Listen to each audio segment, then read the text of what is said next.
Minutos del mediodía, hoy en Gradis en Éxitos les acompaña Unai Amenábar. Actualmente existe una gran preocupación en la sociedad venezolana y es que se ha registrado altas cifras de recién nacidos abandonados en basureros y también a las orillas del río Guaire. El periodista de la fuente policial, Román Camacho, comentó que en la capital los casos que se han encontrado, la mayoría han sido hacia el oeste de la ciudad. Es complejo porque existen problemas sociales, psicológicos y económicos de fondo. Y dijo también Román Camacho, se han encontrado bebés, como en el caso del Valle, envuelto en sábanas dentro de un basurero en las orillas del río Guaire. También algunos se han encontrado con vida, pero muchos otros no corrieron con la misma suerte. Precisamente para hablar acerca de este tema, pues hemos querido invitar a Carlos Trapani. Él es abogado, coordinador del programa de Buen Trato de SECODAP, investigador del Instituto de Investigaciones Jurídicas de la Universidad Católica Andrés Bello, porque bueno, evidentemente aumenta este número de casos y nos preocupa y nos gustaría saber, bueno, ¿a qué se debe esto? ¿Han podido realizar alguna investigación o tener algunas luces de qué puede hacer que una madre abandone a su hijo recién nacido en estas circunstancias, doctor Trapani? Bienvenido a Gladys en Éxito, le saludo Unai Amenábar, ¿cómo está? Un gusto saludarte. Sin duda es un problema que tenemos real, Sí. que es muy difícil identificar la magnitud y el alcance del problema vista la ausencia de cifras oficiales. Ujú. Los reportes que hay, bueno, han sido por periodistas, medios de comunicación, con una mirada muy parcial en Caracas. No sabemos qué ocurre en el interior del país, donde hay condiciones mucho más precarias, hay menos oportunidades y los contextos vinculados a pobreza, desigualdad y falta de oportunidades están incluso peor que en la capital. Incluso tenemos entendido, de acuerdo a lo que nos dice la misma nota de Román Camacho, que en la comunicación con el Consejo de Protección al Niño, Niña y Adolescente, dicen que no hay cifras exactas y que muchos han sido abandonados o llevados incluso a iglesias o a otros lugares. Y parecía que todavía no estamos aceptando lo que estaba ocurriendo. Se maneja entonces posiblemente mucha cifra oculta, ¿no? Sí, yo creo que para atender el problema hay que reconocer que tenemos un problema y eso Ujú. parte, bueno, por poner en común cuántos casos han sido reportados a los consejos de protección y a las distintas instancias del sistema de protección. Ese dato no existe. Lo que sí podemos dar certeza, bueno, son de las condiciones en las cuales hoy se es padre, hoy se es madre. No estamos avalando ni justificando el abandono, Ujú. pero hay un contexto de pobreza, de desigualdad, de violencia, de una crisis en el sistema sanitario, bueno, que muchas familias consideran el abandono como una alternativa. Y no hay esa política pública de acompañamiento que le permita a los padres, bueno, ser los mejores padres. Claro. Y por otro lado, también tenemos muchísimas dificultades en toda una estrategia de salud en términos de prevención del embarazo, acceso a métodos anticonceptivos, control prenatal, nada de eso se está ocurriendo al 100% como ordena la ley. O sea, mientras no se ataque lo estructural, casos como estos van a seguir ocurriendo. Incluso se me ocurre, si alguien se planteara frente a una madre que esté en una situación de dificultad, o sea, recibir el hijo, mira, no lo abandones, yo me lo quedo. ¿Qué tipo de situación legal se encuentra esa persona? ¿Es fácil la adopción o recoger a un niño de esos? Si a una persona, no sé, le dejan un niño, como a veces uno ve en las películas, en la puerta de su casa y lo acoge, ajá, ¿a qué se está enfrentando esa persona que en un momento determinado tiene ese acto de buena voluntad? ¿Qué tiene que hacer? Ok, tenemos que partir del principio que los niños no son objetos, Ok, no son mercancías que se pueden intercambiar. Eh, Evidentemente, en algunas circunstancias excepcionales, donde los padres se ven impedidos de ejercer sus roles, pueden haber una entrega a un tercero, y eso es autorizado por un tribunal. Pero en esa medida también se tiene que trabajar con la familia de origen, bueno, para poder claro. fortalecer y que puedan asumir su responsabilidad, porque además el niño tiene derecho a estar con sus padres biológicos. En función a eso, bueno, hay que hacer toda una estrategia de acompañamiento y fortalecimiento a la familia. Eh, la pobreza no puede ser un pretexto para separar al niño de sus padres. Lo que va a haber políticas públicas para sacar a los padres de la pobreza. Y es donde Claro. tenemos mayores fallas y dificultades. Probablemente frente a un contexto de embarazo, de nacimiento de un bebé, los temores, la desinformación, todas esas circunstancias hacen, bueno, que las madres o los padres adopten el abandono como una alternativa. bueno, evidentemente ahí se genera una responsabilidad, pero también hay que ver la problemática de una visión mucho más amplia. Muy probablemente estas madres son madres adolescentes, madres muy jóvenes, probablemente madres sin ningún tipo de soporte económico familiar. Entonces, bueno, el contexto favorece, bueno, que se vea el abandono como una alternativa.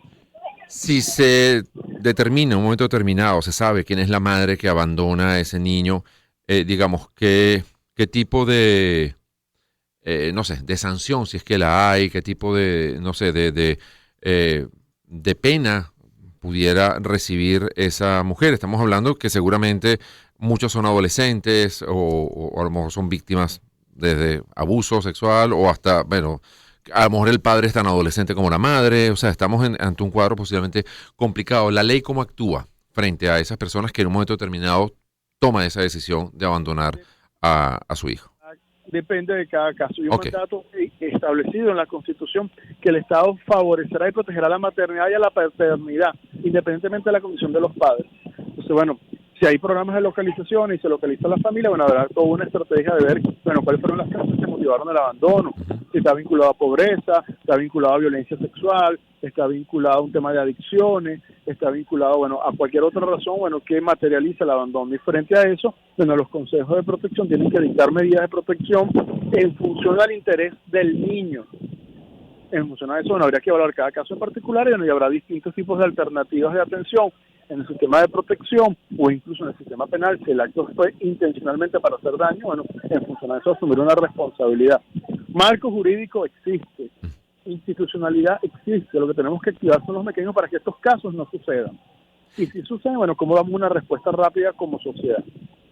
Más allá de lo que son los tribunales, digamos, el sector público, el Estado, ¿hay alguna institución que esté supliendo en aquellos lugares donde el Estado no esté cumpliendo a cabalidad con todas esas obligaciones? ¿Alguien que pueda estar como compensando o que pudiera estar ayudando desde alguna ONG o desde alguna institución más privada a estas situaciones, doctor Trapani? Organizaciones de la sociedad civil están dando programas de asistencia alimentaria, están desarrollando programas en salud sexual y reproductiva, incluso están desarrollando programas de abrigo o acogimiento familiar, que son alternativas, modalidades de cuidado, bueno, en caso donde el niño no tenga un medio familiar para poder estar.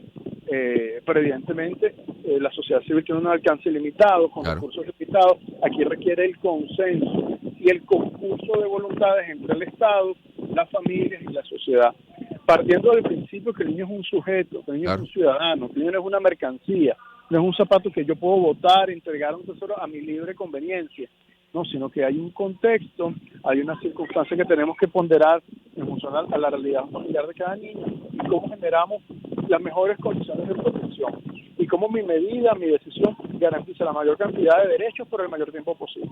No, y que evidentemente, como decía, eso cada caso es particular y habrá que estudiarlo en detalle, pero pareciera que son medidas desesperadas. O sea, uno le cuesta creer que una mujer en su sano juicio, en perfecto estado, tome esa decisión. Pareciera que es como más producto de la desesperación que otra cosa y posiblemente requiera también de un apoyo psicológico esa madre. En primer lugar, para evitar que eso ocurra y luego para, bueno, pues para acompañarla en todo este proceso, ¿no?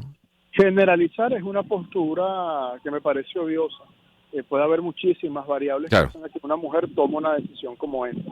El tema es, bueno, cómo atendemos la crisis social que estamos viviendo en el país, cómo garantizamos los derechos de la mujer, cómo generamos entornos de seguridad, no solo seguridad física, sino seguridad emocional, seguridad en el control prenatal, acompañamiento, servicios de atención. Ahí es donde estamos fallando. Y que no se vea el abandono como una opción o como una alternativa, porque no debe ser bajo ninguna circunstancia una alternativa. Y bueno, y tenemos que hacer un esfuerzo en pedagogía social para que la sociedad esté atenta para hacer frente a este tipo de casos y notificar a las autoridades tan pronto tengan conocimiento de Claro. que un caso de esto ocurra. Sí, parecía que hay que atacar tanto por el lado educativo como por el lado sanitario en un principio, ¿no? Y desde luego también desde el punto de vista legal, aunque pareciera que lo legal, no sé, siempre pareciera que es como más rápido, pero la parte educativa y la parte sanitaria llevan tiempo, ponerlo en práctica es un poco más largo para ver resultados inmediatos, ¿no? Ante este tipo de situaciones. este problema no es un problema eminentemente legal, es un problema social también. Por eso las respuestas tienen que ser integrales. Y en la medida que damos respuestas integrales, vamos a ser mucho más ejemplares en el diagnóstico y en la intervención. El niño tiene derecho a un presente mucho mejor. Tiene derecho a vivir, crecer y desarrollarse en el seno de una familia. Pero ser papá, ser mamá, ser incluso hijo en la Venezuela de hoy es muy difícil y requeremos un conjunto de existencias e intervenciones que permiten hacer frente a estas condiciones que son adversas. Y tapar números, no dar cifras, no llevar registros, no ayuda en nada a esta situación. Se invisibiliza el problema. Claro. No se trata de dar los nombres, la identidad. No, nosotros no estamos hablando de eso cuando decimos de datos. Cuando decimos, bueno, cuál es la población más afectada en rangos de edad, territorialmente, dónde se materializan más casos, cuáles son las madres, son adolescentes, son más mujeres adultas, cuánto tiempo un niño está con una medida de protección, cuántos casos de reunificación familiar se logran. Entonces, nadie da respuesta a eso. Claro. No, incluso hablamos de territorialidad, pero es que dentro de la misma ciudad de Caracas estamos viendo que pareciera que hay diferencia, de acuerdo a este reporte que nos hace el colega Román Camacho. La mayoría de los casos están ocurriendo hacia el oeste de la ciudad, o sea, hay que también poder estudiar cada territorio en detalle, ¿no? Puede ser gente que migra del interior y llega al oeste de la ciudad y deposita a los niños ahí. O sea, es una realidad que puede tener distintas miradas dependiendo del punto donde yo hago el análisis. Lo que es importante es partir que el niño tiene derecho a la protección, que el Estado tiene una obligación de proteger a la familia, y en contexto de abandono hay mecanismos y estrategias que hacer para hacerle frente, y en función a eso nos dar respuestas acordes a la situación. No, nos quedan apenas segundos, doctor Trapani, pero hay datos, bueno, ya estamos partiendo de la base que hay muy poco dato, pero en comparación con la región, por ejemplo, con otros países de Sudamérica, por enmarcarlo en un contexto más o menos cercano, ¿estamos peor, estamos mejor, estamos más o menos igual? ¿Esto pasa en todos lados con la misma frecuencia? No sé. Mira, la percepción que yo tengo, al menos es una postura personal, sí, no necesariamente es institucional, es que hay un retroceso en todas las áreas de protección de los niños, en el ámbito educativo, en el ámbito sanitario, en el ámbito del sistema de protección. Fíjate que estamos viendo casos mucho más violentos, una violencia más severa en sí misma. Vemos cómo la familia se ha convertido también en un espacio de sufrimiento y de violación de derechos de los niños. Y eso no es un problema de Venezuela, es un problema de la región, porque la niñez, la adolescencia no ha ocupado el lugar que merece y tiene por derecho en el ámbito de las políticas públicas y en el ámbito de la familia. Entonces, hemos visto un retroceso en la región de conquistas que se lograron en los años 90, en el año 2000. Entonces, ahí el llamado es a los estados, a que esos principios que son universales, que no solo obligan a Venezuela, sino obligan a todos los países que han suscrito la convención, a que no se renuncien y no se relajen. Porque siempre en contextos de crisis, en contextos de ajuste, en contextos de recorte, es más fácil recortar por los niños. Sí. Pues muchísimas gracias, doctor Trapani. Carlos Trapani es abogado, coordinador del programa de Buen Trato de SECODAV, investigador del Instituto de Investigaciones Jurídicas de la Universidad Católica Andrés Bello. Escuchamos buena música y ya seguimos con mucho más de Gladys en Éxitos.